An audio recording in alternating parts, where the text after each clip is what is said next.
Salam berjumpa kembali Heart Family. Kami bersama dengan podcast Heart to Heart. Kali ini adalah official podcast untuk Heart Association. Ini Heart Association, Perhimpunan Dokter Spesialis Kardiovaskular Indonesia, PERKI. Dan kali ini kita bersama dengan guru saya, ini sebenarnya Dr. Iwan Dakota. Beliau tugasnya banyak banget dan kita harus segera ngobrol sama beliau karena kita akan ngobrol mengenai kolesterol, bahayanya dan juga bagaimana peran dari Rumah Sakit Harapan kita untuk bisa menjadi pusat rujukan tertinggi kasus-kasus jantung dan kardiovaskular. Oke, Dokter Iwan, salam hormat Dokter Iwan. Ya, terima kasih. Selamat pagi. Ya, Dokter Iwan, ini dari dulu saya mengenal Dokter Iwan yang mengajari saya banyak hal mengenai kardiovaskular dan tentunya Dokter Iwan sekarang punya banyak posisi yang memang penuh amanah ya. Dokter Iwan boleh ceritakan kepada pemirsa apa saja yang Dokter Iwan sekarang lakukan saat ini? Iya, saya kira mungkin dalam 15 tahun terakhir ya sebagai seorang pendidik, rata-rata kita diharapkan kita menjadi seorang pendidik, saya lebih banyak berkecimpung di manajemen. Mungkin dalam 5 tahun terakhir menjadi direktur utama Pusat Jantung Nasional Harapan kita. Jadi bukan Rumah Sakit Jantung Harapan kita, Pusat Jantung Nasional artinya apa? Satu, sebagai pusat rujukan tertinggi penyakit jantung dan pembuluh darah. Yang kedua juga menjadi pengampu jejaring kardiovaskular nasional. Dulu kita cuma punya 50-an, 54 rumah sakit. Kalau sekarang berdasarkan arahan dari Bapak Menkes, ada SK Menkesnya itu 514 kabupaten kota di seluruh Indonesia itu kita punya rumah sakit jejaringnya. Jadi lebih dari 500 rumah sakit yang kita harus bina, yang mereka juga harus melakukan tindakan kegiatan sesuai dengan level dari masing-masing rumah sakitnya. Dan saya lihat kalau dari luar ya, sekarang kan lagi develop building yang baru dan juga sempat lihat di media sosial ada juga bahkan Pak Menteri Kesehatan pernah screening kesehatan juga di sana. Iya, iya. Nah, apa saja yang terjadi di dalam sekarang? Perkembangannya apa saja? Ya, jadi barangkali yang paling menarik itu kita mendemolis gedung yang lama itu, yang sangat legend sekali, tahun 85. Kita kita harus expand karena jumlah kasus sekarang meningkat sekali, sehingga kita harus bangun gedung baru dan alhamdulillah nih gedung baru ini kita diberikan grant, diberikan hibah dari pihak ketiga dari Jepang untuk membangun gedung 23 lantai, Wow. sehingga nanti kita akan bertambah jumlahnya mungkin hampir 2 kali lipat nih. Karena memang demand-nya sangat tinggi. Jadi demand sangat tinggi, rujukan-rujukan dari seluruh pelosok Nusantara sangat tinggi, kan akan menjadi moral hazard kalau kita harus waktu tunggunya lama. Sekarang kita akan memperluas jumlah ruangan-ruangan tindakan, terutama ruang operasi maupun ruangan tindakan care lab. Sehingga jumlah bednya nanti hampir 750 lebih Wow, dari wow. 400 sekarang ini. Dan ini bukan hanya dari fasilitas tapi juga sumber daya manusianya ya. Makin banyak saya Ya, lihat dokter-dokter yang jadi ikut. jadi ada salah satu hal yang menarik nanti. Pertama kita tadi Dr. Vito katakan, Pak Menteri sampai melakukan pemeriksaan, bukan hanya Pak Menteri, tapi hampir semua pejabat tinggi negara itu melakukan pemeriksaan di sini. Oleh karena 2 hal, pertama, kita punya SDM yang sangat-sangat mumpuni, yang kedua peralatan kita, yang kita gunakan sekarang itu hampir semuanya adalah yang high end dari setiap masing-masing brand. Jadi kalau kita mempunyai alat tertentu, pasti alatnya yang high end, agak beda dengan rumah sakit lain. Jadi makanya diberikan kepercayaan untuk melakukan screening penyakit kardiovaskuler dari untuk semua kementerian dan lembaga, hampir semua kementerian dan lembaga. Wow. Hmm. Dan memang ini juga menjadi kebanggaan nasional menurut saya ya jadinya ya. Ya, Ya. barangkali begitu. Ya. Tadi kalau kita katakan, sebenarnya kalau lihat dari visi dan misi kita kan, bukan hanya untuk menjadi yang terbaik di Indonesia, itu udah lewat. Menjadi yang terbaik di Asia Tenggara, itu yang kita lakukan sekarang, bahkan visinya kan adalah yang terbaik di Asia Pasifik, mimpi kita. Ya. Kita harus punya mimpi Ya. supaya kita punya drive untuk maju terus. Ya. Ya. Dan sepertinya sih dengan kepemimpinan Dokter Iwan sekarang pimpinan ini juga encourage untuk semua ikut maju ke sana ya. Impian ini Betul, jadi kenyataan betul, sekarang ya. betul. Ya. Nah, dokter ini saya sekarang tanya, tadi kan dokter juga sudah sebut mengenai screening dan prevensi. Nah sekarang kita khusus di episode kali ini kita bahas mengenai LDL kolesterol. Oke. Banyak orang di luar sana masih belum mengerti, ini pemirsa sekalian coba simak baik-baik ya. Jadi banyak yang di luar sana bilang bahwa kolesterol berlebihan tidak bahaya. Jadi karena banyak yang bilang bahwa ya sebenarnya sih kolesterol itu nggak apa-apa gitu, tidak jadi bahaya. Nah ini kita perlu berikan pengertian kepada Ya, audiens. betul. Jadi sebenarnya pendapat yang tadi dikatakan kolesterol tinggi tidak berbahaya itu juga perlu kita pertanyakan ya. Sekarang kita kembali ke evidence based medicine. Kalau kita dari dunia kedokteran selalu kita akan mengembalikan kepada bukti ilmiah yang ada. Sampai sekarang bukti ilmiah yang ada mengatakan bahwa salah satu penyebab penyakit kardiovaskuler, penyakit jantung, stroke dan lain sebagainya itu ada beberapa, faktor risiko penting. Di antaranya adalah kadar kolesterol yang tinggi. Sampai saat ini masih dianut pendapat bahwa kadar kolesterol yang tinggi dapat menimbulkan penyakit kardiovaskuler, baik penyakit jantung maupun stroke. Yang berimbas kalau kolesterolnya tinggi akan menimbulkan kerak, katakanlah dalam bahasa awamnya di pembuluh darah yang semakin lama semakin menebal, suatu saat dia bisa sangat menyempit sekali bahkan buntu. Dan ini adalah cikal bakal kejadian serangan jantung ataupun stroke ataupun penyakit vaskuler lainnya. Jadi sampai sekarang pendapat yang mengatakan kolesterol tinggi itu tidak berbahaya itu, saya kira itu satu hal yang perlu diluruskan dan itu salah kaprah. Dunia medis sampai saat ini masih menganut dan bukti evidence base-nya, bukti medis mengatakan memang saat ini kadar kolesterol yang tinggi mempunyai pengaruh yang besar terhadap kejadian kardiovaskuler. Ya. Jadi itu tadi pendapat tadi saya katakan salah itu. Dan ini memang satu udah ditunjang oleh banyak evidence ya, jadi Ya, banyak studi juga dan juga kalau kita melangkah lebih jauh lagi kan banyak beberapa sekarang karena banyak media sosial dokter. Jadi ya, mereka itu mungkin mengutip dari media sosial orang lain, luar negeri yang mungkin juga tidak sesuai dengan kadar ya. ilmiah. Akhirnya banyak masyarakat yang tergocek gitu ceritanya. Jadi mereka juga salah mengerti juga, salah paham. Dokter mungkin kita bisa jelaskan secara lebih sederhana juga ya mengenai apa sih yang sebenarnya membuat kolesterol ini menjadi penyempitan atau menjadi serangan jantung atau Ya, penyumbatan pembuluh darah kaki misalnya. ya. Jadi saya kira mungkin, heart family sekalian udah banyak mengetahui ya, dalam episode-episode sebelumnya sudah kita bahas secara ringkas mengenai kolesterol. Nah, tapi saya cuma ingin menekankan kembali, kolesterol ini kalau kita bagi secara singkat saja barangkali ada yang kolesterol yang jahat katakanlah, yang dapat menimbulkan kerak di pembuluh darah yang disebut dengan LDL, ada lagi dan juga ada trigliserid yang tinggi yang sering sekali bersama-sama meningkat juga bersama-sama dengan LDL ini kan memberikan kontribusi juga terhadap timbulnya perkerakan tadi di pembuluh darah. Tapi di balik itu ada LDL yang baik yang kita kenal dengan yang disebut dengan HDL yang berfungsi sebenarnya untuk membantu, transportasi dari kolesterol jahat tadi untuk dibersihkan di hati. Nah, kalau kita bicara dengan kolesterol paling sering kita akan lebih fokus kepada kolesterol yang jahat tadi yang disebut dengan LDL, yang dapat menimbulkan timbunan yang semakin lama akan semakin tebal pergerakan ini atau disebut dengan proses aterosklerosis ini di semua pembuluh darah. Jadi nanti kalau dia ada di pembuluh darah koroner di jantung, manifestasinya adalah serangan jantung. Bisa berkerak, keraknya semakin tebal, semakin tipis, semakin tebal, dan alirannya semakin berkurang, bahkan bisa mungkin buntu dan sering sekali kita dapatkan. Itu adalah hal yang dapat memicu serangan jantung. Jadi keraknya kadang-kadang bisa pecah dan timbul plak, timbul bekuan di sana. Kalau ini terjadi di pembuluh darah cerebrovascular, pembuluh darah yang ke otak, namanya stroke. Kalau dia nanti timbul keraknya ini buntu di pembuluh darah di tungkai, di kaki, itu namanya ada yang disebut dengan limb ischemia. Secara perlahan-lahan paling sering kita jumpai kalau adanya, gangren pada orang-orang diabetes yang di kaki nggak sembuh-sembuh. Itu sebenarnya penyebabnya adalah proses pergerakan di pembuluh darah tungkai, bahkan mungkin buntu sehingga nanti bisa menimbulkan luka yang nggak sembuh-sembuh. Jadi prinsipnya sama, proses pergerakan atau aterosklerosis, tinggal di mana kalau di jantung nanti timbul serangan jantung, di pembuluh darah yang ke otak timbul stroke, kalau di daerah tungkai timbul nanti salah satu manifestasi yang paling sering kita jumpai adalah luka yang nggak sembuh-sembuh pada orang diabetes katakanlah yang hampir semuanya memberikan kontribusi yang sangat sinergis tuh. Diabetesnya sendiri gula darah yang tinggi dengan adanya proses pergerakan menimbulkan aliran darah ke tungkainya menjadi tidak bagus, bahkan mungkin tidak ada aliran sehingga kalau ada luka dia tidak sembuh-sembuh. Itu barangkali prinsip yang paling kita kenal, salah satu disebabkan oleh karena kadar kolesterol yang tinggi tadi. Nah ini menurut saya adalah perspektif yang menarik karena banyak Mmm, orang di luar sana mungkin tahu secara teori saja, tapi mhm, Dokter Iwan kan adalah seorang akademisi, artinya secara evidence based Pastinya banyak literatur membaca, bahkan melakukan penelitian. Satu Ya, lagi beliau adalah seorang praktisi juga.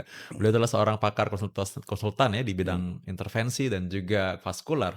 Nah, mungkin sedikit saja sharing mengenai bagaimana sih sulitnya yang dinamakan kerak atau plak akibat kolesterol itu. Karena Ya. banyak yang kira gini, Dok, banyak kira gini, "Oh ya ini yang penting minum air seledri saja tuh larut semua tuh." Padahal mungkin dibor aja susah.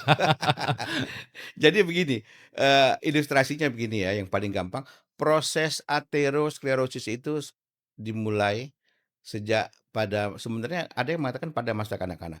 Jadi kalau orang mengatakan pembuluh darah yang paling bagus itu adalah yang bayi baru lahir. Begitu usia kita meranjak katakanlah ke kanak-kanak menjelang remaja, itu sudah mulai ada timbunan kolesterol walaupun sangat tipis ya. Prosesnya lama. Ya, prosesnya lama, semakin tua usianya semakin banyak, ya, rata-rata secara umum dan proses ini akan semakin berat pergerakannya ini kalau dengan kadar kolesterol yang tinggi, apalagi ada faktor risiko lain. Jadi semakin lama dia semakin mula-mula mungkin tipis ya, pada orang-orang dewasa muda barangkali ya, pada saat remaja dia sudah ada plak walaupun cuma mungkin 5%, 10%, semakin lama dia akan semakin bertambah, apalagi kalau kolesterolnya tinggi. Bahkan sekarang tidak perlu menunggu usia 50, 60 tahun, barangkali 40 tahun pun kalau kita lakukan screening akan sudah banyak sekali, proses pergerakan yang ada. Biasanya kita lakukan yang paling simpel sekali adalah kalau kita melakukan screening dengan CT scan atau dengan kalsium score. Ya, jadi teman-teman sekalian harus barangkali Heart Family harus tahu bahwa kadar kolesterol yang tinggi ini ya, yang membuat dia semakin cepat dan semakin proses pergerakannya semakin cepat untuk menjadi lebih tebal dan lebih tebal lagi sehingga suatu saat aliran darah itu akan semakin kecil sekali, adanya penyempitan. Jadi ini yang perlu kita ketahui bersama. Kalau kita lakukan screening katakanlah ya, mungkin kalau pembuluh darah yang paling mulus itu memang pasti pada bayi baru lahir. Begitu dia menginjak remaja dan dewasa sudah ada pergerakan. Jadi proses ini proses yang lama dan proses hampir mengenai semua manusia. Nanti yang membedakan adalah kadar kolesterolnya. Kalau dia kadar kolesterol yang tinggi, kemungkinan semakin cepat proses pergerakannya ya dan semakin menebal kerak yang ada di pembuluh darah ini yang disebut dengan, proses aterosklerosis. Saya kira itu hal yang wajar. Apalagi kalau ada faktor risiko lainnya Dokter Vito. Iya. Jadi kalau kita ngelihat ada banyak faktor ya, selain kadar kolesterol ya, ada penyakit diabetes, kemudian ada riwayat merokok, kemudian juga hipertensi. Kalau ini sudah ada berbagai macam faktor risiko, nanti ada scoring yang akan kita membuat yang menjadikan suatu stratifikasi risiko. Itu adalah satu hal yang sering digunakan oleh para praktisi. Kalau dia punya pasien, dia pasti akan nanya nih, faktor risiko lainnya. Kenapa penting? Itu menunjukkan strategi mau diapakan ini pasien kalau nanti ininya. Hanya diberikan modifikasi gaya hidup atau sudah mulai obat untuk mengurangi risiko kejadian serangan jantung atau stroke atau penyakit lainnya. Nah, ini menarik Dokter Iwan sudah mulai bahas mengenai pencegahan ya, tapi Mmm, sebelum masuk ke pencegahan primer sekali mungkin atau iya, screening, mungkin kalau orang yang baca ini atau mungkin mhm, baca literatur atau mungkin nonton Heart Family sekalian, tiba-tiba, "Oh iya ya, saya kayaknya punya kolesterol tinggi nih." Apa sih pilihan terapinya? Ini kita bicara selain lifestyle, kalau Heart Family iya, nanti mau lihat juga mengenai baik, lifestyle dan juga mengenai non farmakodinamik, non farmako ya, non obat-obatan, makanya subscribe dulu biar nggak ketinggalan. Kita akan kasih juga mengenai itu juga, tapi kali ini mengenai obat-obatan. Kan ya, memang tidak semua harus perlu obat, tapi ya. kalau misalkan perlu obat, gimana pilihan terapinya, Ya, dokter? jadi kalau kita melihat, eee, acuan yang ada, jadi ada disebut dengan guideline, baik European based maupun American based, hampir sama ya. Pertanyaan yang paling dasar, "Saya harus makan obat atau enggak nih?" Kira-kira gitu kan. Sebenarnya, untuk dikatakan seorang pasien harus makan obat atau enggak, tergantung dari pertama dari kadar kolesterol yang ada, ya. Semakin tinggi kadar kolesterolnya, barangkali LDL-nya terutamanya, itu akan semakin agresif kita akan turunkan. Jadi ada kemungkinan, eee, semakin tinggi kadar kolesterol, semakin mungkin dia akan memulai dengan obat-obatan, tidak hanya dengan, modifikasi gaya hidup. Modifikasi gaya hidup itu umpamanya makan, apa namanya, olahraga teratur, makan memakan makanan yang mengandung tidak banyak mengandung kolesterol, itu adalah perubahan gaya hidup ya. Tapi yang kalau ditanyakan kapan saya harus makan obat? Jawabannya adalah nanti sebenarnya ada panduan kita yang menyatakan kita harus memiliki scoring. Scoring sistemnya sebenarnya cuma berdasarkan satu, apakah dia punya, pertama kadar kolesterolnya tinggi. Seberapa tinggi LDL-nya ya, seberapa tinggi LDL-nya. Yang kedua, faktor risiko lainnya, dia punya nggak diabetes, dia punya nggak, riwayat merokok atau masih aktif merokok, dia punya nggak ada hipertensi atau riwayat keluarga orang tuanya dengan penyakit jantung.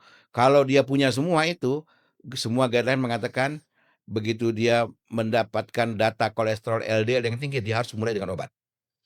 Tetapi obat-obatan kalau kita lihat ada banyak sekali ya, paling banyak digunakan itu golongan obat yang namanya statin sampai saat ini. Biasanya panduannya kalau memang kadar kolesterol tinggi diikuti dengan faktor risiko lainnya, "Oh, saya ada orang tua saya dulunya serangan jantung sempat di-bypass." Kita nanya lagi, "Bapak atau Ibu punya darah tinggi?" "Ada, saya darah tinggi, makan obat." Wah, itu sudah ada 2 faktor risiko lain selain kadar kolesterolnya tinggi. Biasanya pendekatannya sudah mulai dengan obat itu, kalau sudah ada 2 atau 3 faktor risiko lainnya. Apalagi kalau dia suaminya, "Saya masih aktif perokok," atau bekas atau ex-smoker. 4 faktor risiko, itu biasanya dia akan dimulai dengan obat-obatan menurunkan kadar kolesterolnya serendah mungkin. Ada level-levelnya nanti.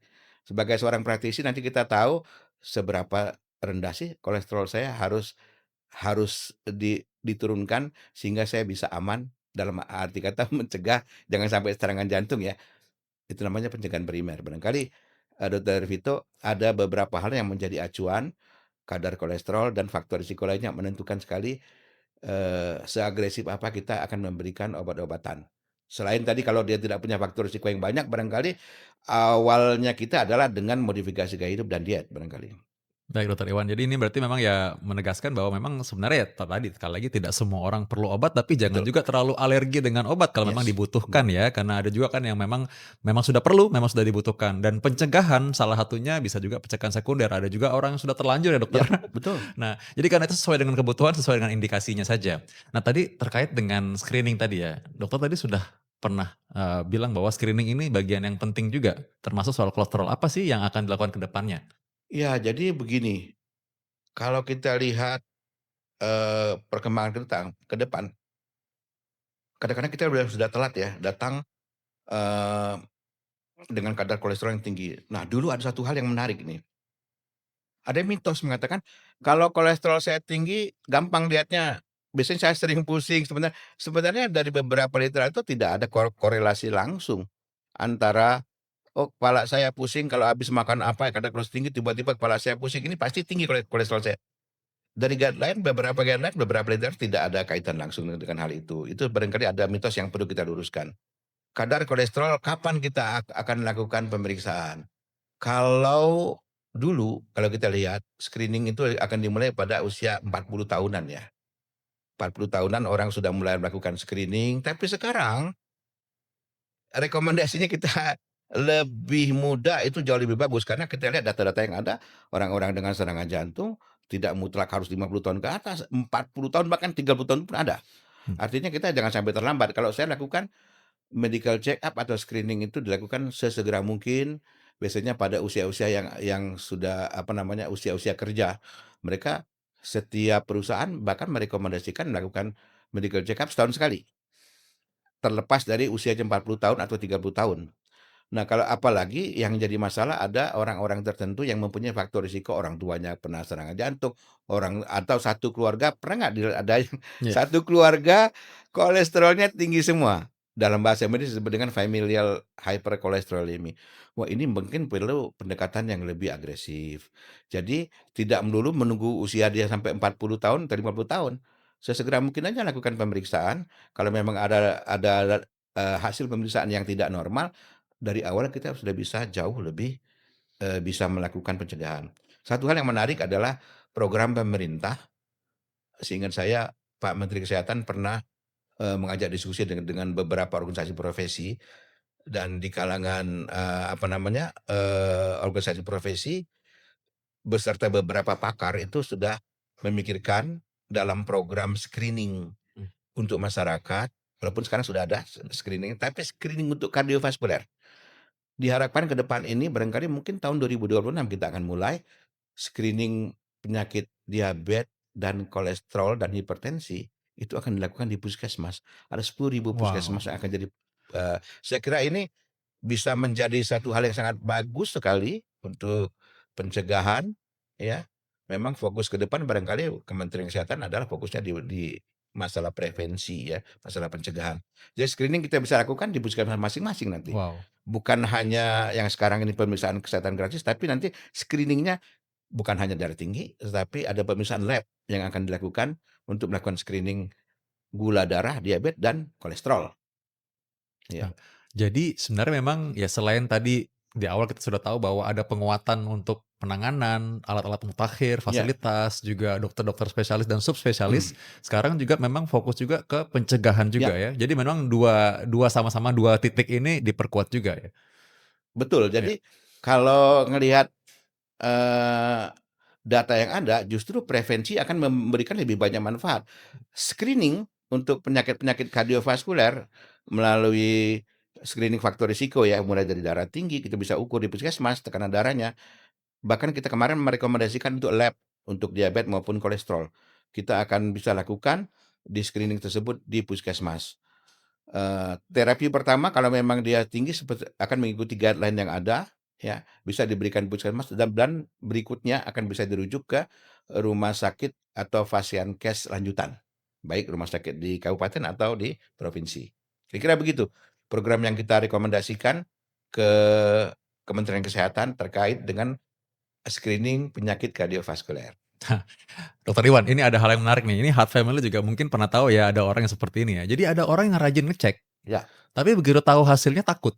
hmm, Soalnya soalnya dia bilang, "Aduh udah tahu begini gimana ngobatinnya?" Gitu kan. Oke, satu sisi saya udah coba segala macam perubahan pola hidup nggak bisa dan memang dia bilang, "Wah, saya takut nih kalau obat-obatan ya. ini nanti mempengaruhi." Nah, tadi selain statin dokter udah bahas, ada obat-obat yang lain mungkin menjadi pilihan atau mungkin jadi pelengkap obat dari statin, bagaimana Oh ya, terapinya? jadi itu dalam guideline yang ada, obat-obat kalau kita sudah masuk ke, pencegahan primer maupun sekunder untuk kadar kolesterol yang tinggi ya, pasti kita akan mulai obat-obatan dengan statin, tidak bisa dengan statin, dia akan di-combine dengan obat-obat lainnya ya, seperti ezetimibe dan lain sebagainya yang dapat membantu mengurangi penyerapan, kolesterol di usus. Bahkan untuk yang katakanlah yang membandel dengan dosis yang sudah maksimal, sekarang ini sudah ada obat-obatan lain ya, PCSK9 inhibitor ya, yang untuk orang-orang tertentu bahkan ada sirna ya, obat-obatan seperti inclisiran yang diberikannya bukan dimakan tapi diberikan dalam bentuk suntikan, dalam kurun waktu tertentu bisa 1 bulan sekali atau setiap 6 bulan itu sangat berperan dalam menurunkan kadar kolesterol, selanjutnya juga mempunyai impact atau mempunyai dampak terhadap kemungkinan pencegahan serangan yang kedua atau rekurensi serangan jantung maupun stroke. Jadi kalau sekarang pilihannya banyak nih, tapi kita sebagai praktisi nanti akan kita lihat bahwa ada obat-obatan yang paling banyak diresepkan adalah statin. Statin tidak bisa dengan dosis maksimal, dia akan di-combine dengan obat-obatan lain yang oral juga, yang dimakan, ezetimibe. Nggak bisa juga ini, ada yang orang-orang tertentu atau kelompok-kelompok tertentu, atau tadi saya katakan orang-orang tertentu yang sudah makan obat nggak turun-turun, atau satu keluarga dia kena kadar kolesterol yang tinggi disebut dengan familial hypercholesterolemia, sangat dimungkinkan menggunakan obat-obatan lain yang diberikan bukan dimakan tapi diberikan suntikan. Sekarang trennya seperti gitu dan rekomendasi tersebut sudah ada di guideline baik yang di Eropa maupun di Amerika. Nah, baik nih mungkin bagi orang-orang yang sudah biasa dengan statin dan ezetimibe ya, Mhm, mungkin agak asing dengan PCSK9 tadi. mhm, Mungkin apa yang bisa dijelaskan secara awam awam aja ya. ya Jadi mungkin? gini, kalau kadar kolesterol kita kan tidak bisa turun dengan obat-obatan yang kita makan, dengan kombinasi dengan 2 obat pun tidak turun. Rekomendasinya adalah kita akan memberikan obat-obatan yang diberikan suntikan. Pada prinsipnya, kerja kerja obat yang disebut dengan PCSK9 inhibitor, kira-kira gitulah. Jadi intinya, kalau dia diberikan suntikan ini dapat memperbanyak LDL reseptor sehingga LDL yang tadi yang beredar di dalam darah itu akan lebih banyak untuk masuk ke dalam reseptor dan di metabolisme kembali. Artinya kadar LDL dia akan turun. Targetnya adalah LDL. Obat-obatan yang lain juga hampir sama ya, prinsipnya, eee, membuat reseptor tadi jadi lebih banyak sehingga kadar kolesterol tadi akan dimasuk ke dalam reseptor dan di metabolisme. Yang beredar dalam darah yang kita ambil itu kan beredar dalam darah Hmm. akan turun secara signifikan. Itu adalah obat yang direkomendasikan untuk menurunkan kadar kolesterol yang akhir-akhir ini kalau kita lihat ya. Rekomendasinya sudah ada di guideline di Amerika maupun yang European base yang di Eropa. Penggunaan obat-obatan di luar statin maupun obat yang dimakan lainnya. Nah, sebenarnya kalau tadi itu kan tujuannya sebenarnya bukan hanya sekedar angka ya, tapi mengurangi kejadian, Kejadian, ya betul. plak ya, tiba-tiba muncul Mhm. ya. Apa sih tantangannya sebenarnya supaya orang kolesterolnya tuh bisa rendah gitu? Kan kadang-kadang orang ya bingung juga ya tadi ya, mengenai obat-obatan dan lain-lain.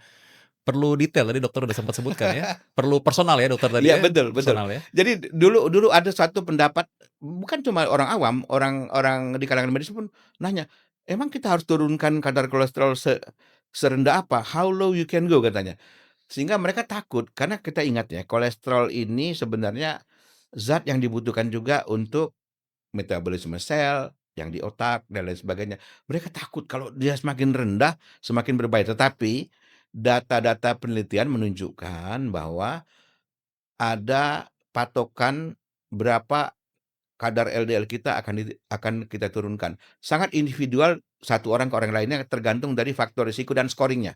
Katakanlah kalau kalau dulu orang bilang, "Oh harus di bawah 100," kalau sekarang tidak. Kalau sekarang, lebih banyak tergantung sekali dengan kondisi seseorang dan scoringnya. Kalau dia punya diabetes, punya hipertensi, orang tuanya ada serangan jantung, ya, kemudian dia juga kadar kolesterolnya sangat tinggi sekali, masuk kategori yang katakanlah yang high risk, itu bahkan sekarang bukan di bawah 100, bahkan di bawah 55 kalau yang guideline yang terbaru. Dulu orang takut sekali, ya. Jadi kalau ada sangat tergantung biasanya mereka akan masukkan kategori yang mana. Kalau kategori yang risk, yang high risk katakanlah mungkin kita lebih senang kalau angkanya di bawah 80 LDL-nya. Kalau dia mempunyai faktor risiko yang mild barangkali yang tidak begitu berat mungkin di bawah 100 pun oke.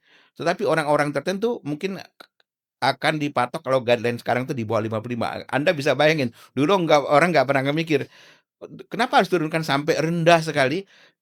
Bukti penelitiannya menunjukkan semakin rendah, semakin kecil kemungkinan orang tersebut kena serangan jantung berulang atau kena penyakit stroke berulang atau penyakit lainnya. Kira-kira begitu.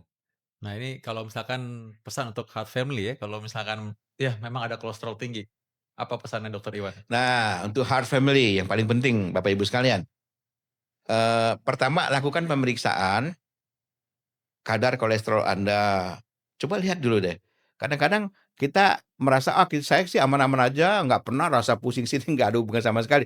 Periksa kadar kolesterol. Kalau memang dia tinggi, apakah harus makan obat? Nanti akan Anda konsultasikan dengan dokter Anda. Sangat tergantung sekali dengan faktor risiko yang lainnya. Mulai dari apakah nanti ada diabetes, apakah ada riwayat merokok, ada darah tinggi atau enggak, ya. Kemudian apakah ada orang tuanya yang kena serangan jantung, itu menentukan sekali seberapa agresif atau obat-obatan mana yang akan Anda makan.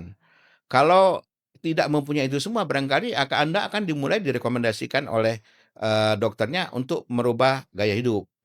Banyak olahraga, makanan dengan rendah kolesterol ya, tidur cukup, nanti kita akan evaluasi. Tapi kalau memang dia tetap tinggi, katakanlah tidak sesuai dengan targetnya nanti, tentu Anda akan direkomendasikan makan obat. Apakah makan obat ini akan menimbulkan bahaya? Itu paling sering Iya. katakan, "Dok, ini saya nggak mau makan obat, kenapa? Nanti bahaya."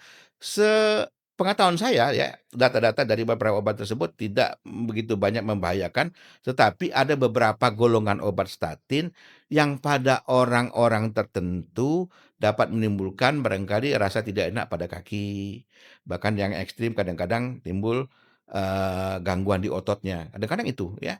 Tetapi ada pilihan-pilihan obat statin yang dapat mengurangi keluhan tersebut. Jadi, dokter pasti akan tahu persis tuh yang mana yang paling cocok obat-obatannya dan apakah Anda sudah mencapai target kadar kolesterol yang dianggap aman sehingga Anda bisa terbebas atau kecil sekali kemungkinan terkena serangan jantung atau kena stroke, barangkali begitu. Jadi makanya semua personal ya? Sangat personal sekali karena akan sangat tergantung dengan faktor risiko dan hasil pemeriksaan lab Anda. Nggak ikut-ikutan juga, kadang-kadang kan nih punya istrinya atau punya suaminya diikutin om. Nah, ini yang paling sering nih. Malah nggak periksa. Dia bilang istri saya makan sekian, saya juga makan sekian. Begitu kita cek, si bapak ini kadar kolesterolnya sangat tinggi. Oh, ya. Yang tidak bisa makan obat, yang istrinya yang kadar kolesterolnya kita udah tahu sekian. Dan faktor risikonya yang bapak ini lebih lebih banyak. Rupanya dia ada orang tuanya kena serangan jantung, dia ada hipertensi lagi, darahnya tinggi. Iya. Sehingga makan obat dia sangat individual sekali, mungkin berbeda dengan apa yang dimakan istrinya. Itu barangkali. Targetnya juga beda. Iya. Kalau tadi istrinya targetnya cuma di bawah 100, bapak ini harus di bawah 80 dia. Jadi Baik. nanti akan diperiksa secara berkala barangkali setiap 3 atau 4 bulan sekali. Nah, baik Dok, ini sebagai closing ya, tapi sebagai teaser juga, spill untuk episode yang lain ya. Iya, Dokter kan sebagai pengampu rumah sakit jejaring nih. Kalau misalnya terjadi ada orang yang mendadak udah terlanjur dia, iya. serangan jantung, apa sih usahanya dan apa yang sedang dilakukan sekarang supaya mencegah kematian akibat serangan jantung itu? Jadi kalau serangan jantung yang khas sekali, yang khas ya, Hmm. yang khas ini nyeri dada ya, yang timbul pada saat aktivitas lebih dari 30 menit kadang-kadang ya, sampai keluar keringat dingin menjalar yang khasnya adalah dari dada kadang-kadang sampai ke lengan kiri atau ke apa namanya, rahang bawah. Rasa rasa tidak enak seperti gitu, rekomendasi kita pertama kali adalah kalau memang ada seperti itu adalah mencari pertolongan yang terdekat. Pertama oksigen kalau memang kita ada, ya. Kemudian Anda harus istirahat, cari pertolongan terdekat, ya, ke fasilitas pelayanan yang paling terdekat ada. Anda akan dibuktikan dengan pemeriksaan EKG. Pada orang-orang tertentu, orang-orang keluarga dengan penyakit jantung, kita rekomendasikan mereka untuk orang-orang tertentu itu membawa obat-obatan yang disebut dengan nitrat ya, yang akan dimakan di bawah lidah sembari dia akan berangkat ke rumah sakit. Memerlukan pertolongan yang pertama, yang paling utama adalah mereka akan datang ke rumah sakit terdekat untuk dilakukan pemeriksaan EKG. Kalau memang betul itu adalah serangan jantung, pasti akan dilakukan tindakan. Baik tindakannya untuk mencegah kerusakan jantung lebih lanjut dengan memberikan obat-obatan yang menghancurkan bekuan atau tindakan-tindakan lain seperti memberikan tindakan kalau sekarang ya, lebih banyak ruangan cath lab mereka lakukan yang disebut dengan membuka langsung pembuluh darah yang buntu dan pasang stent, namanya primary PCI. Tetapi rekomendasi kita sekarang paling tidak dia begitu dia ada keluhan yang sangat khas seperti tadi, datanglah ke fasilitas pelayanan yang terdekat, mau klinik kek, mau rumah sakit kek, untuk dilakukan pemeriksaan EKG, kemudian diberikan oksigen, diberikan obat-obatan tertentu yang bisa di bawah lidah untuk mengurangi keluhan, ya.